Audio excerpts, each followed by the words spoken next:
Do that. Perfect. Okay. So hello I think almost everybody knows me and everybody else here, but for those that don't, I'm Lauren Bast. I am the executive director of Bainbridge Prepares. Before I get to our speakers, I want to do a special call out to Stuart, who instigated this this presentation, Stuart Scadron Waddles, as well as his co-lead on our flotilla team, Tammy Allen. So this was primarily a presentation, well, kind of the thinking came about during a kind of a flotilla recruitment event at the marina the other week, along with a couple other emails.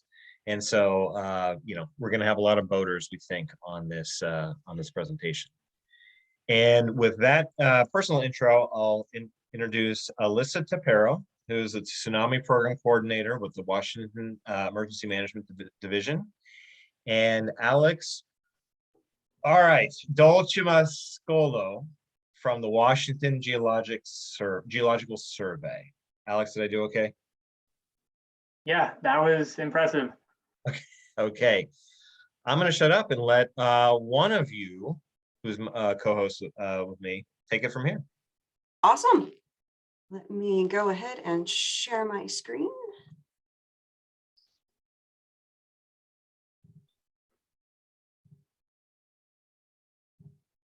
Okay, can you all see my screen? Yes.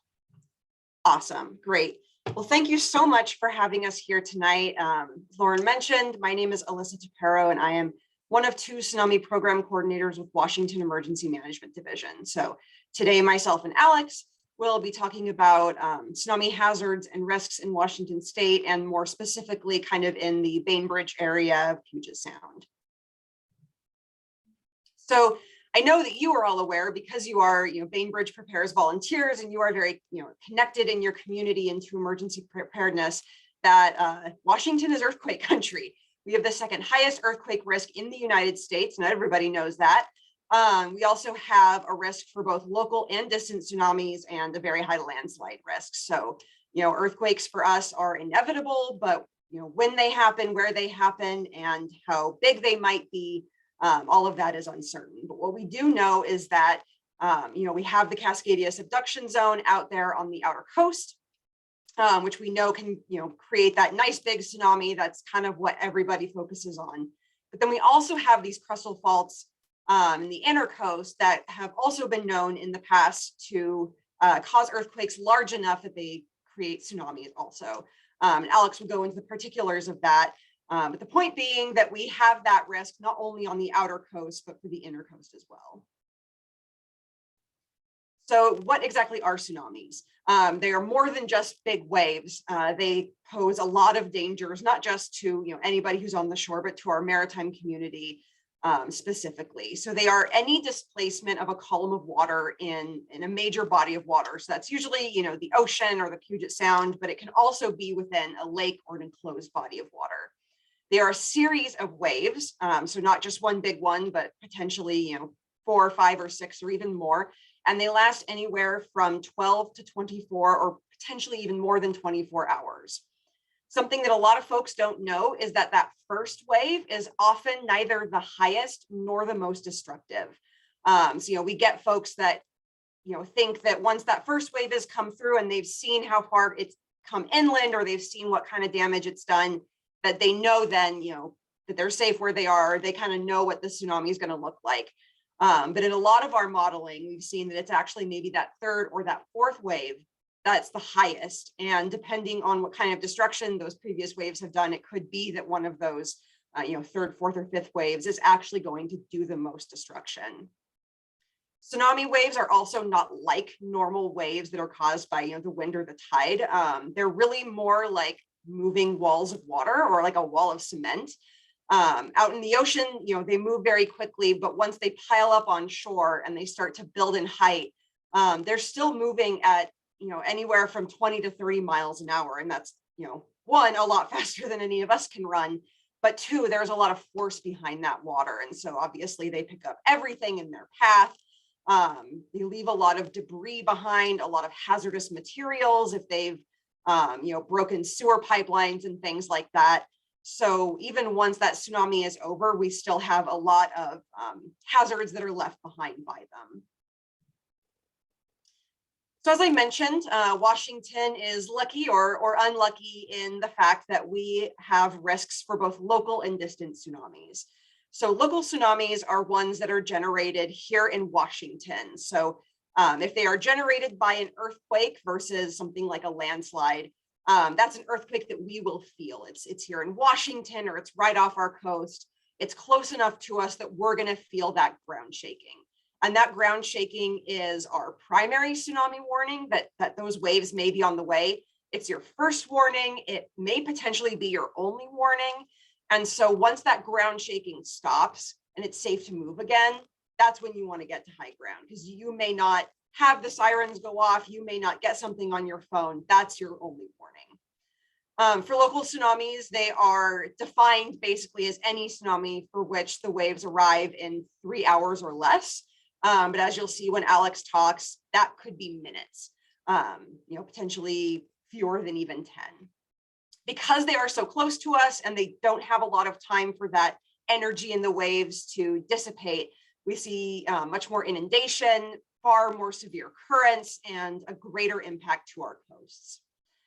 So our biggest local threat here in Washington, obviously, is the Cascadia subduction zone. That tsunami hits both the outer and the inner coast. But then here in the inner coast, one of our other bigger risks is the Seattle Fault and some of the other crustal faults that cross over the Puget Sound. Local tsunamis are a threat, obviously, to both our inner and our outer coasts. Distant tsunamis, which occur somewhere else within the Pacific Basin, are not as much of a threat to the inner coasts. That's good for us. These are ones for which we won't feel the earthquake, because the earthquake was far away in Alaska or Japan or Chile or something. And so the primary way of getting alerts or warnings for those are through official alerting methods, whether that's our sirens or wireless emergency alerts, NOAA weather radio, that kind of thing. It's the only way that we're going to know that that tsunami is on its way. The waves arrive in 3 or more hours, with our biggest distant threat being Alaska. I think the wave arrival time for kind of our farthest out tip is at about 3.5 hours. So a little more time than for a local, but not necessarily a ton of time. But because those tsunamis are, traveling across the Pacific Basin to reach us, a lot of that energy dissipates. And so we see far less inundation and much lower currents. So it's less of an impact to our coast. That biggest distant threat is Alaska. There is quite a bit of an impact to the outer coast with Alaska, but not so much with the inner coast, because it's just hard for those waves, depending on the angle the tsunami is coming from, to move all the way through the Strait of Juan de Fuca and then down into the Puget Sound. So again, kind of good news for us here in the Puget Sound. And with that, I'm going to turn it over to Alex to talk a little bit about some of our local tsunami hazards. So let me stop sharing.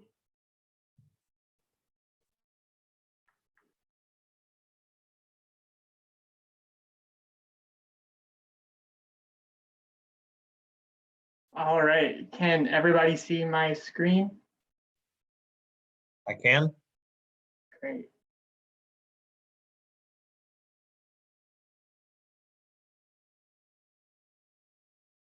All right, so thank you, Elyssa, for that great introduction of both earthquake and tsunami hazards that Washington faces. This part of the presentation is specifically going to focus on the tsunami hazard surrounding Bainbridge Island. And once again, my name is Alex Dolcimascolo, and I'm a tsunami geoscientist with the Washington Geological Survey. So I'm going to jump right into the Cascadia subduction zone. This is a fault that is about 70 to 80 miles offshore in the Pacific Ocean, that is 700 miles long, which extends from Northern California up to Northern Vancouver Island.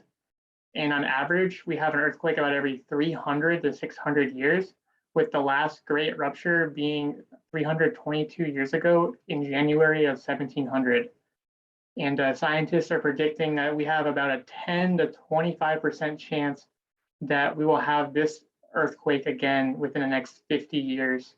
And that will be a large earthquake with a magnitude upwards of 8 to 9 plus. And there will be a significant portion of shaking associated with it. So we could have shaking lasting up to 6 minutes long when this earthquake does occur, if it's on that larger magnitude side. This earthquake will also generate a major tsunami, and it could hit Washington's outer coast as soon as in 10 minutes, and also an hour or two within the Washington's inner waterways, such as around Bainbridge Island. And I'll show a simulation video on that shortly. And also with this earthquake, there will also be many large aftershocks to follow. And those aftershocks could also potentially generate a tsunami or cause local landslides and other types of hazards and things like that. So when this event does happen, it's not just going to be a single day event and then over. This could last many years after that main earthquake as well. So in 2021, we published tsunami hazard maps for the entirety of the Puget Sound in adjacent waters, meaning the Strait of Georgia, that are in Washington's boundaries. And I just wanted to bring everybody's awareness to that publication. So this is the study area of what is covered in those maps. So we go all the way from the southern Puget Sound by Olympia, all the way north to the Canadian border. And I can drop that link, or maybe Elyssa can drop that link of that publication in the chat function. And it will bring you to a list of PDFs to download with each of these different maps, as well as a pamphlet text talking about the scenario. And speaking of that scenario, where we modeled what we call the extended L1 Cascadia tsunami source. And this is a model that ruptures the entirety of the Cascadia subduction zone. So from that Northern California boundary up to the top of a northern Vancouver Island. And this is our large scenario. There's also been other scenarios that are both smaller and larger, and we refer to them as the t-shirt size suite. So there's also the XS, that's S, the M, the XL, and even the double XL. But we consider the L being the maximum considered scenario for Washington, and this represents a magnitude 9 earthquake. And in this event, we also rupture the sea floor, and that's this diagram B on the bottom right here.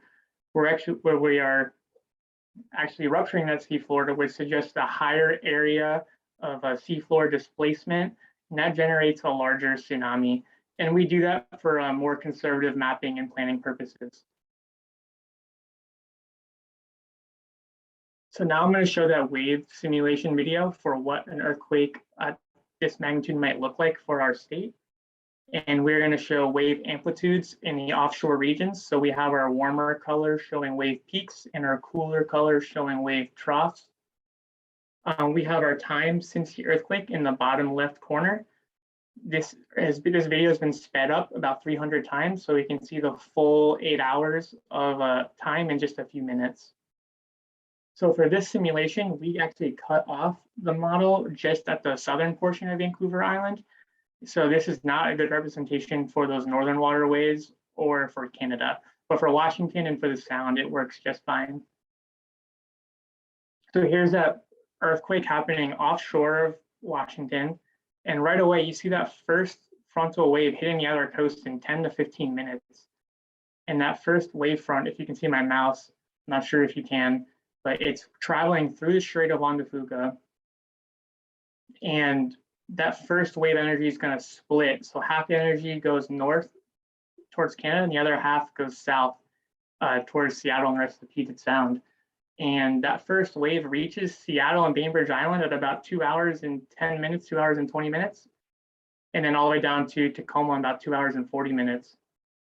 And you can still see how, as Elyssa talked about, this is a multi-wave event, and there's still waves that are 10 plus in height hitting the outer coast, even 3 hours, 4 hours after the earthquake. And you can see inside the Puget Sound in our inner waterways, all of our waterways will be affected from an earthquake this size. You could have a significant wave activity even as far south as Olympia and Shelton. well after the start of this earthquake.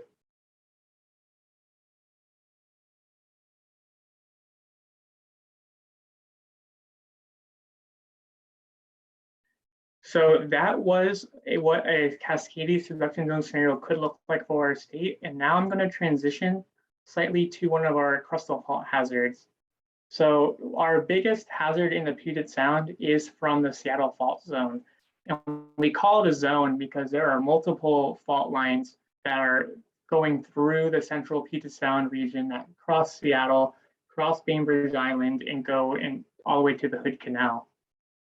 And we know this exists in the Puget Sound because if we take standard aerial imagery and we use a technique called LiDAR, which is a laser method to actually see a picture of the Earth by removing the vegetation and built environment, which looks like this, you can actually see an old fault scarp that was from about 1100 years ago and between 900 and 930 CE, right across the southern portion of Bainbridge Island by Blakely Harbor, where there was evidence of this past rupture. So that's how we know it's there. And this next slide will give a little bit more background of what the Seattle Fault is. So it's a local crustal fault, and as I mentioned, it's more appropriately called the Seattle Fault Zone because of the multiple faults in that specific area. And this will be a regional hazard. And so what I'm showing here on the right is a USGS shake map, and of the area that will generally feel the strongest intensity of the shaking. So it will be in that Seattle Basin, Puget Lowland area where the most intense shaking will be. Now, one difference from this event compared to Cascadia is that the shaking will be slightly shorter. So as I mentioned from the Cascadia, there could be like 3 to 6 minutes of shaking occurring. The Seattle Fault will likely only cause shaking for about a minute or less. And as I also mentioned, that this fault zone extends from Lake Sammamish to the Hood Canal, and it has a reverse sense of motion. And that basically means that it can generate vertical offset during an earthquake. And this little diagram is sort of showing what that looks like. So you have the fault essentially squeezing the land together. And for the Seattle Fault, it's a north and south trending fault. So it's going to actually squeeze the land like that. And I'll show what that looks like on the next slide. And just before I get there, the last time it happened was about 1100 years ago, and we estimate that that was about a magnitude 7 to magnitude 7.5 in size. And we believe that that may have been the largest event that we've had since glaciation, which is the last 16,000 years. But there have also been about maybe 5 or so earthquakes smaller than that, about a magnitude 6.5 in the last 3,500 years. So this is what I'm referring to when I meant that deformation, where half the land goes up and half the land goes down during a rupture. In our Seattle Fault, the northern segment, the northern block, will subside, and the southern segment, or the southern block of it, will uplift. And we've seen that in the observations from the last event 1,100 years ago, where Restoration Point actually uplifted 23 feet or 7 meters during that event. And just to show kind of what that looks like from a standard kind of aerial photograph view is like this. It's hard to tell from a map view, but that pre-earthquake shoreline is where this one on top, where my mouse is kind of hovering over. And once that earthquake happened, all this new land was uplifted out of the ocean, and it created a new shoreline that is now lower than it was previously. So something like this could happen again on the southern portion of Bainbridge Island, but north of the Seattle Fault, you would have a loss of land, and that current shoreline could then become submerged entirely below mean high water, meaning those previous locations that are on the shoreline could be flooded twice a day by just a normal tidal range. And this is a schematic of kind of what that will look like. This is a very busy slide, but the most important things here is that on panel 1, you have those pre-earthquake conditions, and then panel 4 is those post-earthquake conditions. You can see on that north side, you have a higher shoreline than previous. And then on that southern side, there's a lower shoreline than previous. And that has to do with the movement of that earthquake. So now I'm going to show a simulation video of the Seattle Fault for the southern Bainbridge Island, Eagle Harbor, Blakely Harbor area.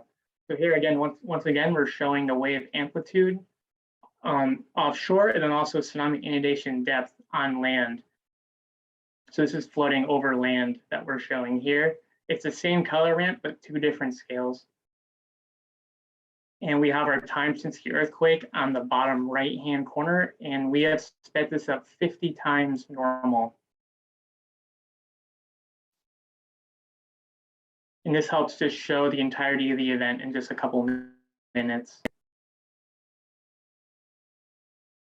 So this is our simulation location. It's a very regional event in the Puget Sound.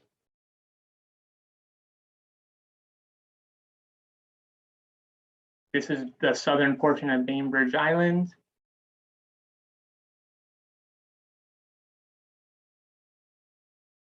We have our Seattle Fault Zone crossing this area, and we rupture only one of these faults in our model for simplification purposes, and you will see that here when the earthquake begins.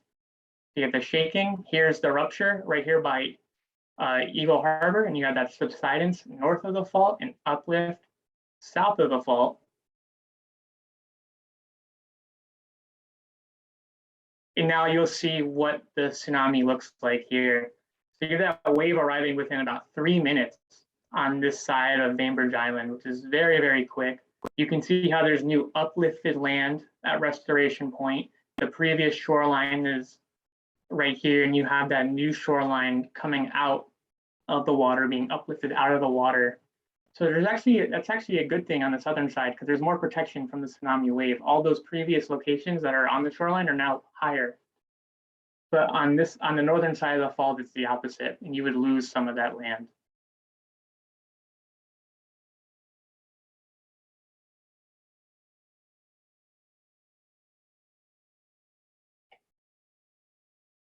So in a very quick summary of that, the Eagle Harbor locations and like the Winslow Ferry Terminal in our model, they are dropping in elevation as opposed to Blakely Harbor, which is rising in elevation. Alex, can you repeat, if I can't remember if you said this, but what's the time frame in terms of, like, fault happens and then basically the waves come? Yes, it's very quick. It's about 3 to 5 minutes on the eastern Bainbridge Island shoreline, and I'll show that more with a static map in the next slide or so. I'll just real quick though, this is the same simulation area, but we're showing current speeds as opposed to wave amplitudes and flooding depth. And we break it down into knots. So 0 to 3 knots is kind of a normal, maybe like storm surge tide that's not very dangerous, but anything over 3 knots to 9 knots could be extremely hazardous to port infrastructure and harbor facilities and things like that. And those strong currents are going to be in that purple color, and those kind of calmer currents, not necessarily calm, but those less fast currents are in that beige color.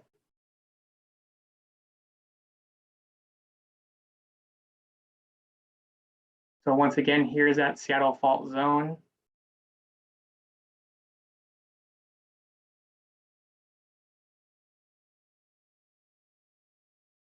And the earthquake begins. And you'll see almost immediately those currents ramp up within less than 3 minutes after the shaking. And you can see how these really fast currents going into Eagle Harbor and Blakely Harbor, right along the ferry terminal route, also going through Rich Passage as well. There's some whirlpools forming and eddies from this type of earthquake. And you can see this is about 25 minutes after the event. There's multiple whirlpools inside the harbor, outside the harbor, in the Puget Sound. which is could be very, very dangerous to commercial and just local boaters out there. And there will be not much time on the water before this happens.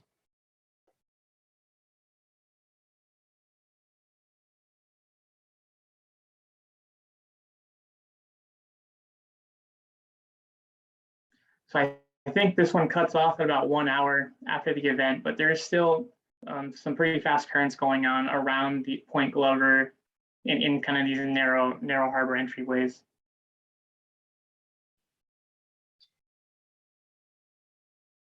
And Alex, not shown essentially is the debris that is that's basically just getting shaken around and dumped in the water. Yes, that's very true. We're currently working on adding a debris model to these simulations, but we are not there yet. But hopefully in the future we'll have something to show that would represent that. And Alex, Mo in chat, Mo Husseini was asking if, and I know there's a lot of information flooded there. Oh, actually, I think you have it. What is the size of the north side drop? Okay. What was the question? Sorry. Sorry, Mo in the chat is asked a little while ago what is the size of the north side drop, and that's exactly Right, so, what you're showing. Yeah, in the last earthquake about 1,100 years ago, they estimated that the north side dropped about 3 to 4 feet, about 1 meter. The southern side rose about 7 meters or 26 feet. So it's not an exact linear kind of relationship. There will be more uplift and subsidence in this event. And this right here is just showing a comparison between Cascadia versus Seattle Fault Inundation. We have Cascadia on the left and Seattle Fault on the right. And something to notice is that it takes about 2 hours and 10 minutes or so for the Cascadia wave to reach this portion of the Puget Sound. But for the Seattle Fault, the wave arrives in less than 3 minutes and peaks at about 5 minutes. So this is the more significant hazard, the Seattle Fault event for the central Puget Sound region. Yeah. Gabby Hadley with Kitsap Public Health has her hand raised. Gabby, Yes. Thanks, Lauren. Hi, Alex. Great presentation so far. I really appreciate it. I'm just wondering if you could speak a little bit more about kind of that debris that Lauren just mentioned, and I know, Elyssa, I totally didn't pronounce that right, but I know you mentioned kind of breaking of sewer lines.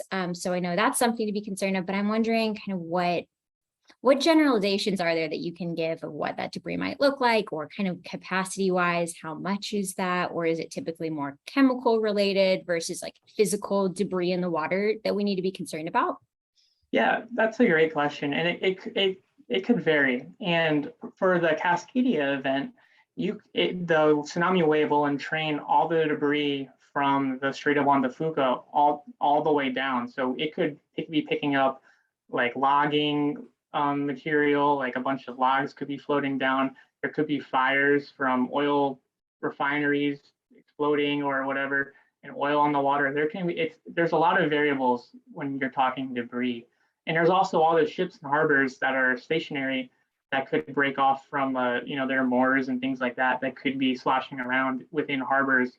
And if you just Google like Japan debris from the tsunami, you'll see tons of photos with like ships on land, destruction and all these fires, and just a ton of just chaos happening. And it's really hard to model necessarily because we don't necessarily know like what will be in the water and what will wash up elsewhere or what will continue to be entrained going down with the wave to other places. But what we're preliminarily sort of testing like different types of weights in the water, like artificial debris mapping. So we're trying to figure out, okay, let's place 20 ships in harbor A and give it a density or weight of this much and see where it goes. So it's a lot of kind of that stuff right now and how we're trying to figure out that sort of a debris aspect of things. But in terms of like the chemical spills and fires, a lot of that's a big unknown and sort of out of our scope right now of these models.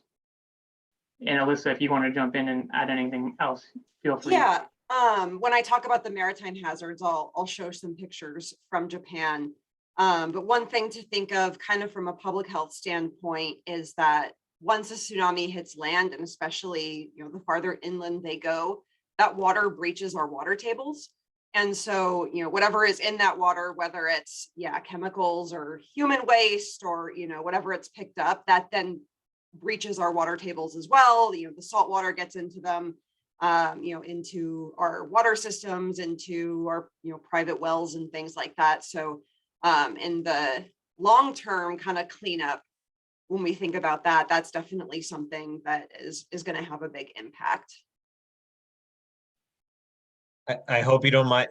We can table this if the discussion of waste and water and all that is going on a little longer than most attendees are interested in. But one question I have, and again, we can take this offline.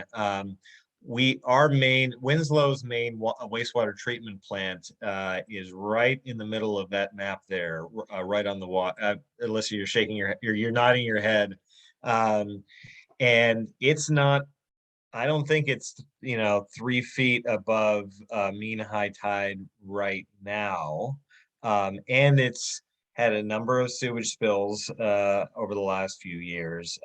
We're about to spend, you know, the city of Bainbridge is about to spend money to improve the facility, but I'm not sure what that means in terms of what improvements are going to be made. Is it one of those things where I should get the people doing the improvements to talk to you all and figure out how we don't have that, you know, swept out into the harbor? If so, Oh, sorry, Alex. Oh, I was saying, yeah, we should definitely start a conversation, maybe offline with whatever groups are involved. So maybe they're not aware of the Seattle Fault hazard. Maybe they only know about Cascadia. So it might be good to set up some sort of meeting to go over this kind of stuff. Okay. And I only have a few slides left. I know I'm going a bit over time, so my apologies to everyone and Elyssa, but I'll just kind of fast forward through these last couple slides and we can continue on with discussion, or I think Alyssa's a few more slides as well. So this is a current speed map comparing Cascadia to the Seattle Fault, and you can just see how much faster currents are happening from the Seattle Fault. And these are those maximum currents. So a lot of these are right away, you know, within the first 20 minutes of the event. But it is still very, very significant in these different coves and harbors in Bainbridge Island. And then we're going to be releasing these maps officially in probably July. So May just happened and we received external feedback on our publication and our maps. And this month of June, we're working to incorporate that feedback that we received, and then we're going to submit those maps to our key stakeholders for a review, and then we're going to have our final internal review before hopefully publishing in July. So stay tuned for those maps, probably in early to mid-July, and we're hoping that these maps be included in the building code updates as well, which happens in October. And I just want to end with the our geologic information portal. So if you Google Washington Geology portal, you'll come to this website and you can view all of our tsunami hazard maps and other types of data all interactively online. And you can type in your address, your workplace, or any place you frequent often, and you can see what hazards are affecting your area. So this is a very handy tool that's available to everybody. And you can print and save your own maps and things like that. So if we don't make a map that's specific to your location, if you want to zoom in on your house, you'll be able to do so with this feature right here. And with that, I thank you for having me talk and show these scary maps and simulations. I'll pass it back to Elyssa, and we can continue on with this meeting. Thank you. Alex, thank you.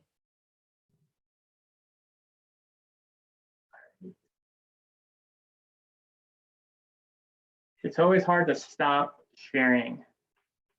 Yeah, it's Pause harder in share. Zoom. Stop share. Okay, I think I did it. Okay, let's see here. Okay. So thank you, Alex, for kind of covering the scenarios that we're going to be talking about. And, we talked a little bit about the impacts from those local earthquakes and tsunamis. Short answer is a lot. Depending on, the size of the shaking, the amount of shaking, we can see quite a lot of impact here in the Puget Sound, especially because a lot of our infrastructure is on the older side, is getting older, is not being, patched up quite as quickly. So depending on, how large that earthquake is, and the resulting, tsunami, liquefaction, landslides, things like that, there is a good chance that we could see damage to, fuel piping systems and pumps. If there's power loss because of the earthquake, even if, a system is outside of the tsunami inundation zone, it could still be affected by that power loss. That's something to think about. We'll definitely see damage to many of our bridges, overpasses, roadways, and a lot of that other vulnerable transportation infrastructure. Our bridges are aging, and most of them are predicted to fail to one degree or another during a Cascadia subduction zone earthquake. I don't know what the predictions are for Seattle necessarily, but I'm guessing that, probably the same, or even if they don't fail, we have a major earthquake, WSDOT has to get out there and check them before they can say that they're passable. So good to assume that when we have a large earthquake that you will not be crossing any roads or bridges or going anywhere anytime soon. Major tsunamis also cause a lot of damage to our port and marina infrastructure and the goods that are stored there. So not only does that just cause damage to our local maritime community, but that also has huge impacts to our shipping and supply chains, especially because we have so many big ports here. So just to give you some kind of recent examples, the 2011 Japanese earthquake is a great one to look at because it was a local event for them. It was a subduction zone earthquake. It's very similar to what we would be looking at here. They estimated they had over 2,000 roads and 56 bridges that were damaged during that. And they are more prepared for earthquakes and tsunamis than we are. They also had more than 28,000 ships that were destroyed, along with 319 ports.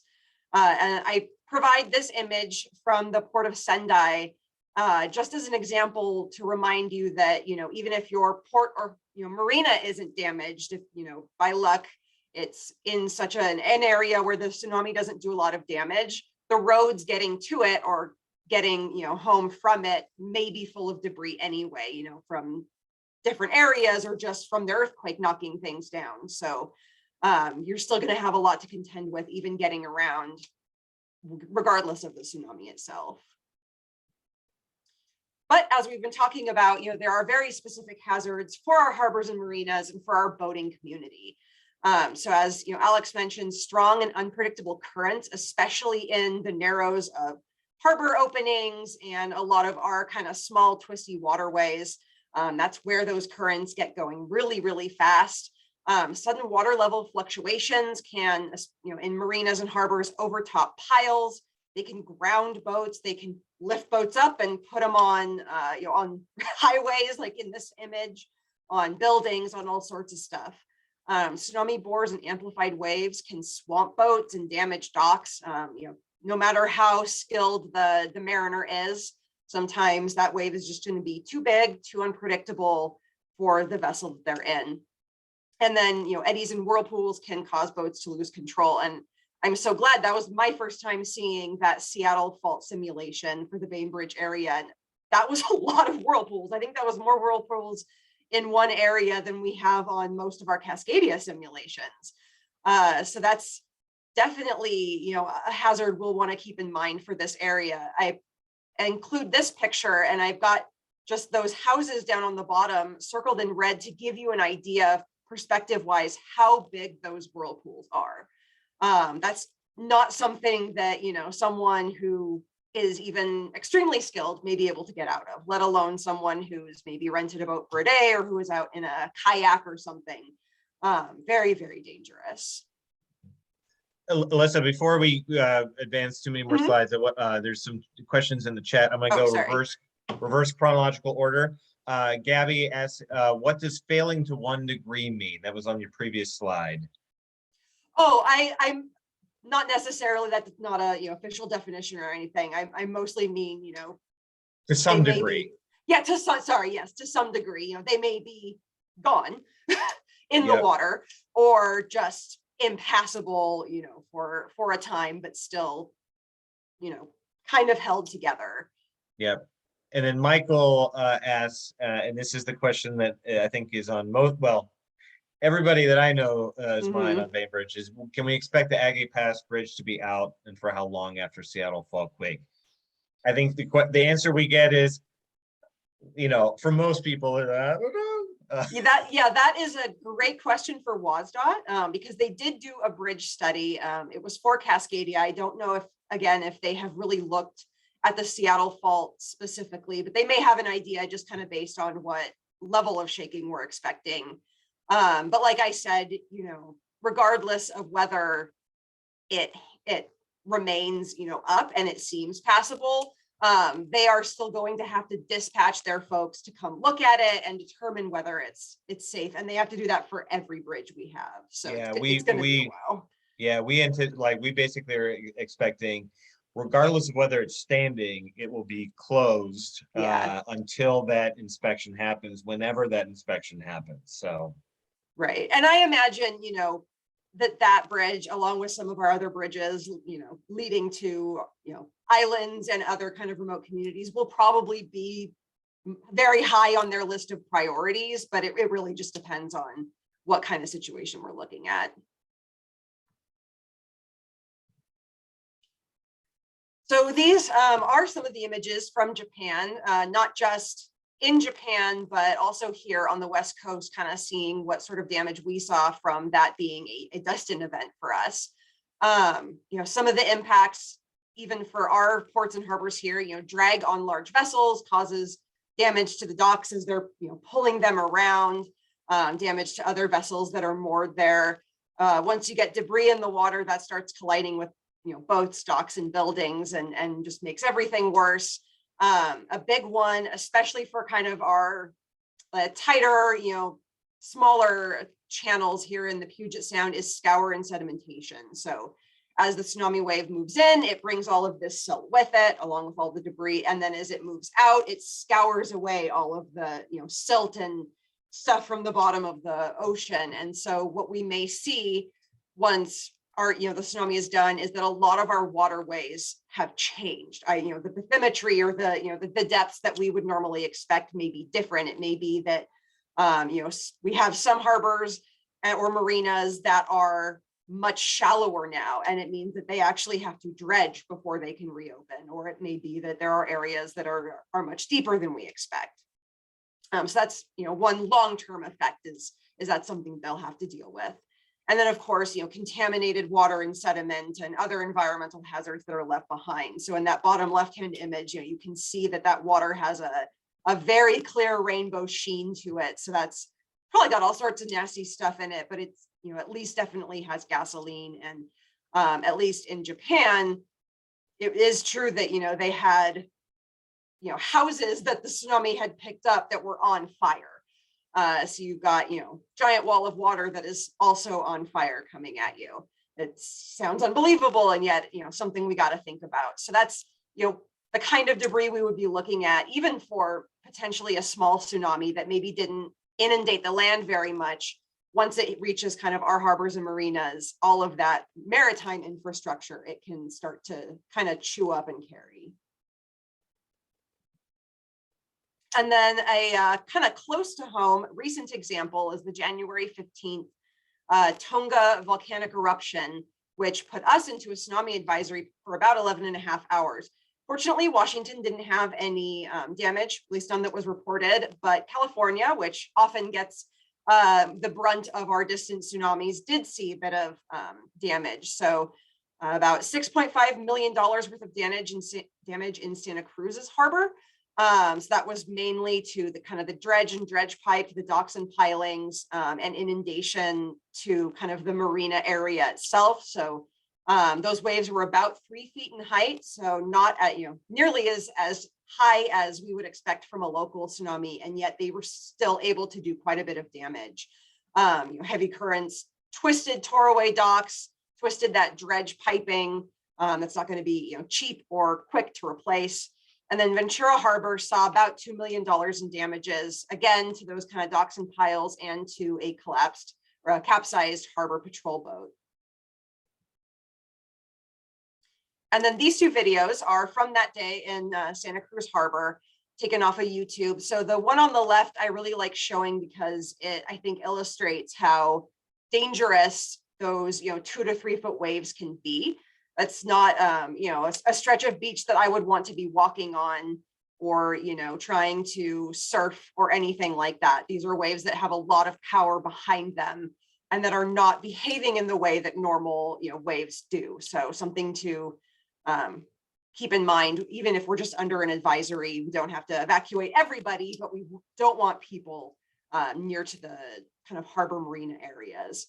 And then this other video on the right is actually from Santa Cruz Harbor. You can see that the water actually has inundated up into the parking lot. And what I like about this video is that water looks very tame. It looks like it's not really moving, but when it zooms in up at that top, you can see that it's actually lifting some of those parked cars.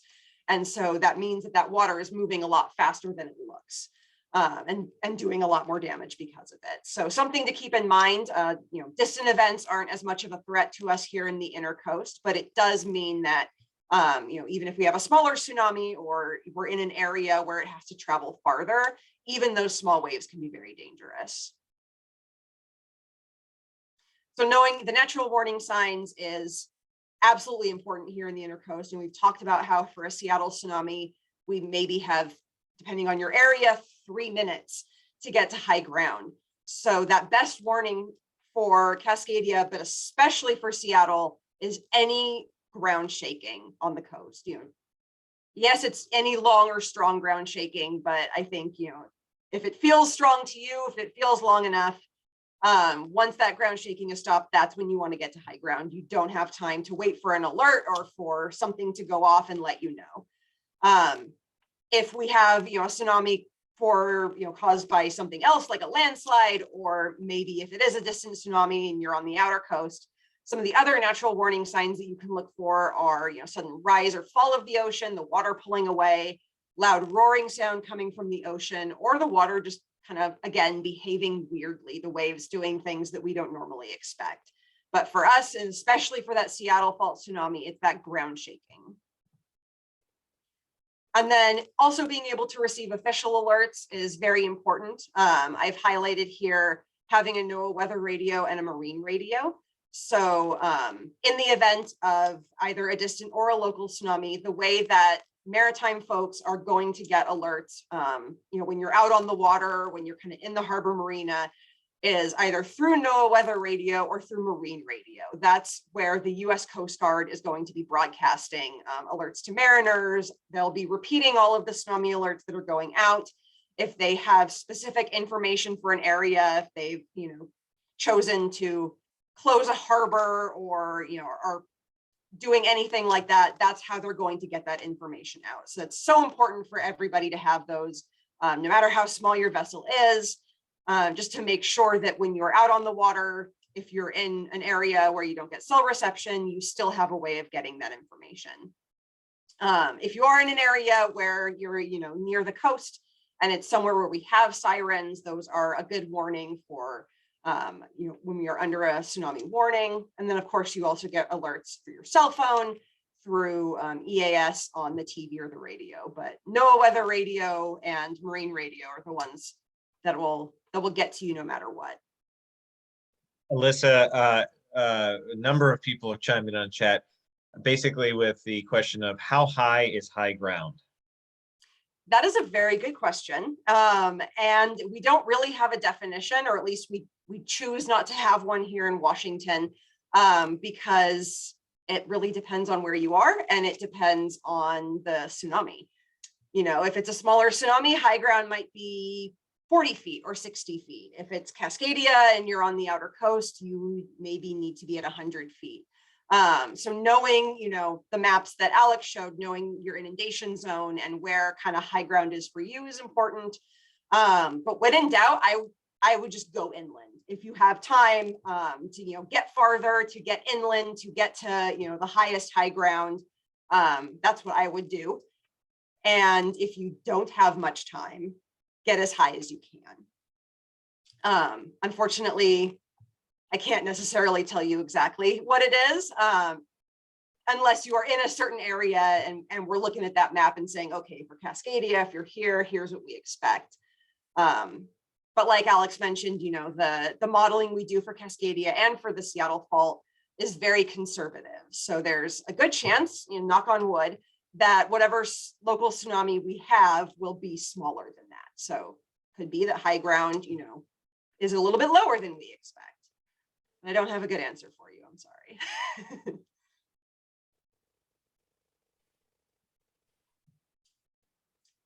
Just really quick, I think you are probably familiar with tsunami alerts, but I just want to kind of reiterate, we have 4 tsunami information statement. Essentially is going to mean no action needed for you folks.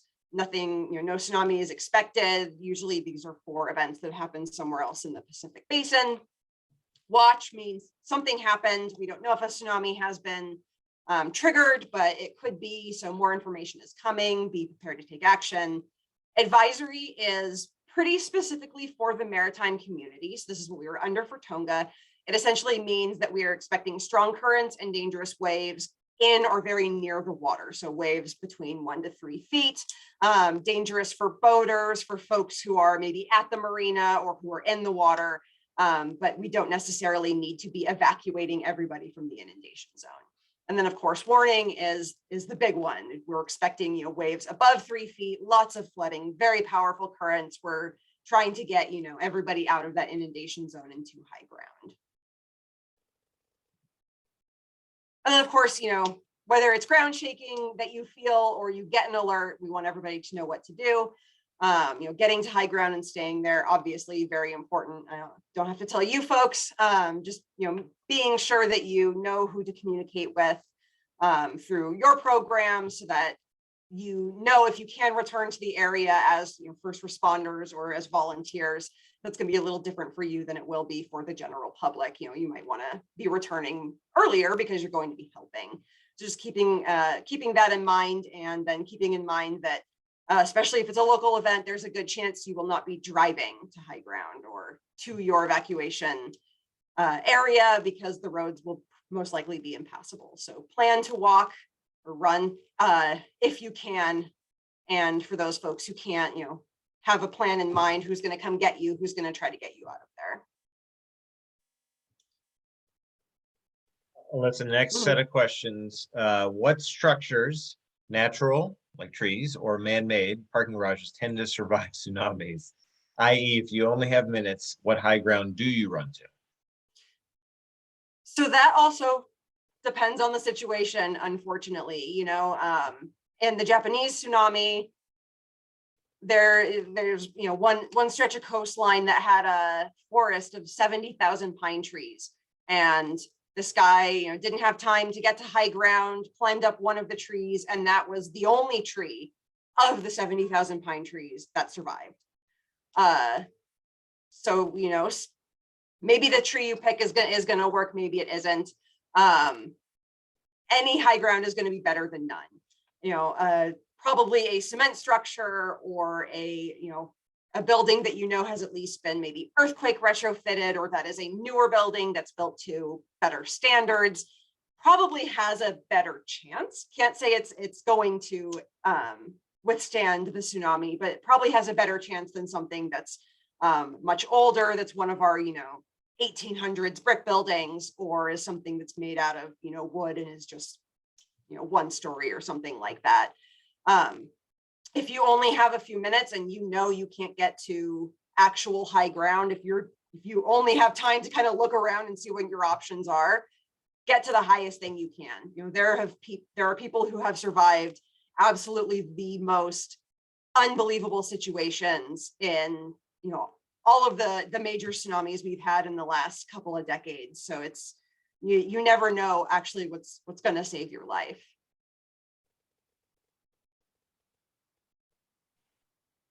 I'll just really quickly, Gabby's asking, are the new skyscrapers in Seattle, especially the pretty ones, are they somewhat likely to survive? Alex, you may be better to answer that than me. Well, I'm not sure which ones you're referring to, and I don't go to Seattle very often, but I'm also not technically a licensed engineering geologist, so I can't really give a good answer on that. I would potentially contact a geotechnical engineer to do a site assessment of the building, or look up information online regarding the site assessment, probably already done in the construction process, to see what it was built in terms of loads, in terms of what it would withstand and things like that. But I can't answer that right now, unfortunately. That's Next question, and this relates to this slide. Kate asks, are there tsunami sirens on Bainbridge Island? And I don't believe there are, but you can better answer that. There are not. There are some in the upper Puget Sound. I would have to look at the map to remember exactly where. There are none on Bainbridge Island, partly because Bainbridge has a lot of high ground very close by. And as you saw in the map that Alex shared, the Cascadia risk is actually a lot lower. So our sirens are primarily an outdoor warning system for folks who, in a Cascadia scenario, have very little time to get to high ground. And so we need to warn them, out on the coast, maybe you don't have cell reception, you're not getting any other kinds of alerts. So they are focused primarily on the outer coast. We do have, a dozen or so on the inner coast, but not so much down here in the kind of the lower Puget Sound, because we have, fortunately, kind of high ground. We have more kind of the cliffs and stuff for us to reach, and that wave takes longer to get to us. So hopefully that 6 minutes of shaking is everybody's warning to get there.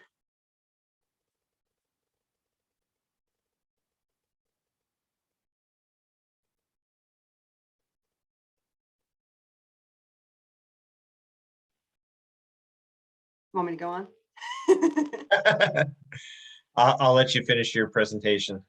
Okay, so I know kind of, probably what you're all wondering is, yeah, I know all that. What do I do if I am on my boat? Or what do I do if I am in the marina, or if I want to protect my boat? So first, making sure you know how you're going to get those official alerts, not just the ground shaking, but if we do have something distant that we think is going to affect the Puget Sound, making sure that you can get that information, or that you are getting information from the US Coast Guard, even if it is something local. But then thinking about what you're going to do. I cannot tell you, and I won't tell you, whether if you are on your boat when a tsunami occurs, you should go back to your harbor or marina, or you should try to get to deep water or out to the ocean, because that is something that only you can answer in that particular situation. There are a lot of factors that come into play. The size of the tsunami, the source of the tsunami, how long you have before that wave hits you, what kind of provisions you have on board, the capability and speed of your vessel. Is it going to take you 4 hours to get out to the ocean? Then yeah, you're probably not going to try that. How much deep water you have, your skill level. There are so many factors, unfortunately, that come into play that it's really going to depend on the boat and the folks that are manning that boat. But those are all things that, we can think about.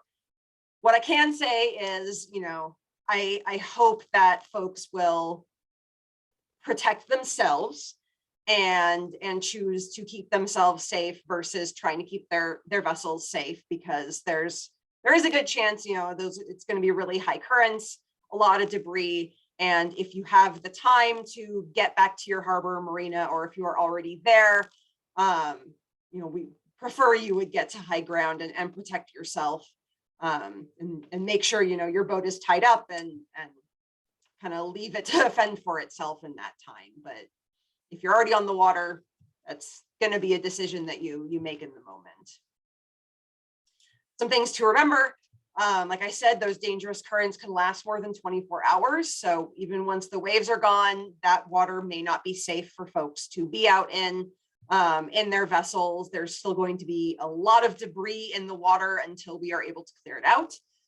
The water channels themselves may have changed, so they may not look the way that they have before, and it may require resounding and then potentially, dredging of some of our harbors. And if you have heard that, 30 fathoms is kind of your minimum safe depth for a tsunami, and 100 fathoms is kind of the best to go to, that's out, in the ocean. If you are off of our outer coast, that may not be deep enough here in the Puget Sound. We don't have a lot of areas that are that deep, but as we saw in those simulations, the waves bounce off of our channels too. So even if you are in an area where it's very deep, you're still going to have these waves coming at you from, all different directions, much more than you would out on the ocean. So it may be that there is just no area kind of in the Puget Sound that's going to be safe to try to ride it out. And then, of course, if you do ride it out, or if you are out on the outer coast and you are able to get somewhere safe, depending on how much damage is done, you may not be able to return to your home port or marina. It may be closed, it may be impassable. So keep in mind that you may have to go somewhere else in Washington. You may have to go down to Oregon or California. So making sure that if that's a choice that you're going to make, that you have provisions and equipment on board to get you that far. And then, lastly, just thinking about if we do have a major event here, especially Cascadia, we have that potential for aftershocks and landslides that could trigger additional tsunamis at any time. And at least for the landslides, we're not going to have any warning. The ground shaking isn't going to tell us a tsunami is on its way. It's just gonna come. So that water is going to stay dangerous for a while. And I know that you plan to, start getting people where they need to go. And I think that is awesome. But I just want to make sure you understand that it is going to be dangerous for a while, and make sure you're keeping yourselves safe. Really quick, one thing I want to touch on, something we are working on at Washington EMD with some of our partners in Washington, are tsunami maritime response and mitigation strategies. So these are documents that focus on the specific tsunami threat to a maritime community in a particular port, harbor, or marina. So they're very detailed documents. They're very long. They have a lot of information in them. And they include detailed local risk assessment and guidance. So what is that risk for that particular harbor? What guidance can we provide them for mitigating that, for responding to that? Site-specific maps of the waterways showing inundation, dangerous currents, and modeled minimum water depth. So when those waves pull out, are we going to see boats sitting on the dry on the bottom of the water? Protective actions, guidance for boaters in that area, roles and responsibilities in response, and then again, those mitigation measures. So the first was completed for the Port of Bellingham. You can find it on our website, mil.wa.gov/tsunami. We are currently working on one for Westport Marina that will be completed this summer. And then we have just started working on one for the Anacortes area. Not quite sure what all that is going to include yet. We are trying to do one, hopefully, potentially 2 of these a year, kind of going forward, targeting all of our major ports and marinas. So you'll continue to see us putting these out. And if that's something that you are interested in, not only are we going to make sure that the document itself is kind of a template so that anyone could take it and kind of run with it for their own harbor or marina. But since there is a cost kind of to doing that site-specific modeling and mapping, we are trying to cover that ourselves through our grant and get 1 or 2 of them done each year. This gives you an idea. It's just kind of a bite-sized look at some of those response and mitigation measures that we look at when we are dealing with one of these ports and marinas. This is specifically for Port of Bellingham. It'll be updated for Westport Marina. I just started some of the easy stuff to give you an idea of things that we can do to lessen the impact of tsunamis. So when it comes to mitigation, little things like strengthening cleats and single point moorings, making sure that it's as hard as possible for our boats to tear away from the dock and become debris. Increasing the size and stability of dock piles and the height of them so that the tsunami can't lift the docks up over them, or it can't make them buckle and break. And then improving the movement along dock pile connections for that same reason.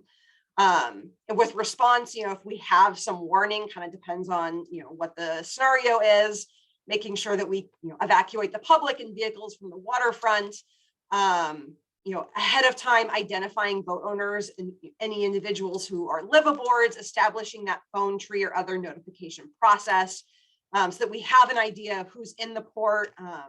If something hits in the middle of the day and we have a lot of people down there, we at least have some idea of, maybe who is missing or who we need to make sure we get in contact with.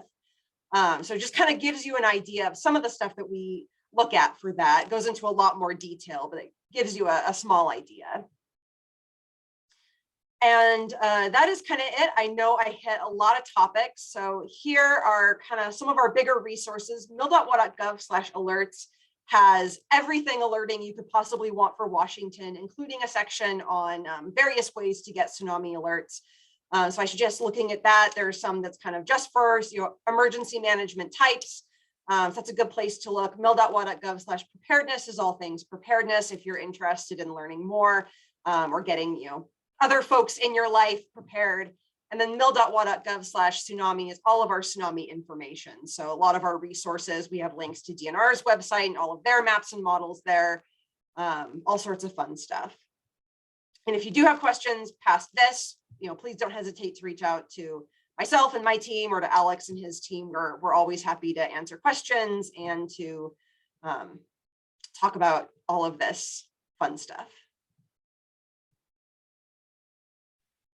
Elyssa and Alex, you were amazing. I think I speak for everybody on this Zoom channel based on the questions that you got and answered, and the fact that people are asking how they can get this presentation. So I'm going to put this recording up on our YouTube channel, and I will stop the recording if I can figure out how to do that. And yes, I can definitely share the slides. Wonderful. I can as well, except the videos, since they're not exactly published and finished yet, I can't share the videos yet, but everything else in my presentation I can. Okay, Alex, what I can do is offline, and before I publish anything, I'll circle it with you, make sure you're copacetic. Sounds good.